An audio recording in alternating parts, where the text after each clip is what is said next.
Taste the Daily.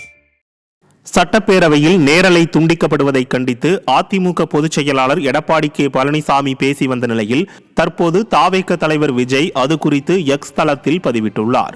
சட்டமன்ற கூட்டத்தொடரை மக்கள் பார்க்கும் வகையில் நேரலை ஒளிபரப்பு செய்ய வேண்டும் என அதிமுக பொதுச் செயலாளரும் எதிர்க்கட்சித் தலைவருமான எடப்பாடி கே பழனிசாமி வலியுறுத்தி வந்தார். இந்த நிலையில் தற்போது தாவேக தலைவர் விஜயும் கழக பொதுச் செயலாளரின் கருத்துக்கு ஆதரவு தெரிவிக்கும் வகையில் பதிவு ஒன்றை வெளியிட்டுள்ளார்.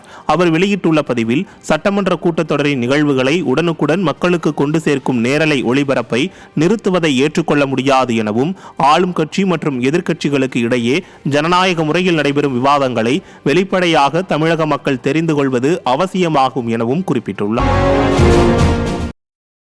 இந்திய பெருங்கடல் மற்றும் அதனை ஒட்டிய தென்கிழக்கு வங்கக்கடல் பகுதியில் இருந்து தமிழக பகுதிகள் வரை ஒரு வளிமண்டல கீழடுக்கு சுழற்சி நிலவி வருவதாக சென்னை வானிலை ஆய்வு மையம் தெரிவித்துள்ளது.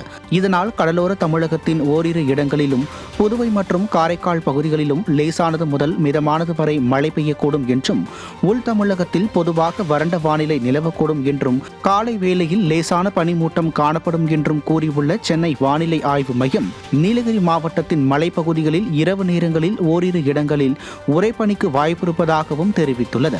சென்னை மற்றும் புறநகர் பகுதிகளில் வானம் ஓரளவு மேகமூட்டத்துடன் காணப்படும் என்றும் காலை மாலை வேளைகளில் பொதுவாக லேசான பனிமூட்டம் காணப்படும் என்றும் அறிவித்துள்ள வானிலை ஆய்வு மையம் சென்னையில் அதிகபட்ச வெப்பநிலை 29 முதல் 30 டிகிரி செல்சியஸாகவும் குறைந்தபட்ச வெப்பநிலை 21 டிகிரி செல்சியஸை ஒட்டியிருக்கும் எனவும் கூறியுள்ளது.